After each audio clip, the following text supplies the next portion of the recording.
ಥೆಸಲೋನಿಕದವರಿಗೆ ಬರೆದ ಪತ್ರಿಕೆ 1-2ನೇ ಸಂಧಿಯಿಂದ 28ರವರೆಗೆ. ಕ್ರಿಸ್ತರು ಅನುಸರಿಸಬೇಕಾದ ಕೆಲವು ಸೂತ್ರಗಳು.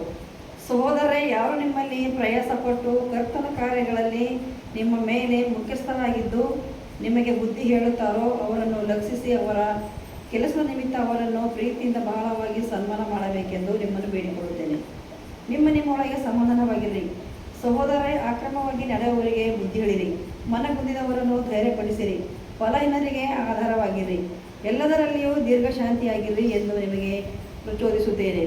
ಯಾರು ಅಪಕಾರ ಮಾಡದಂತೆ ನೋಡಿಕೊಳ್ಳಿರಿ. ಯಾವಾಗಲೂ ನೀವು ಒಬ್ಬರಿಗೊಬ್ಬರು ಹಿತವನ್ನು ಮಾಡಿಕೊಳ್ಳುವುದಲ್ಲದೆ ಎಲ್ಲರಿಗೂ ಹಿತವನ್ನು ಮಾಡುವವರಾಗಿರಿ.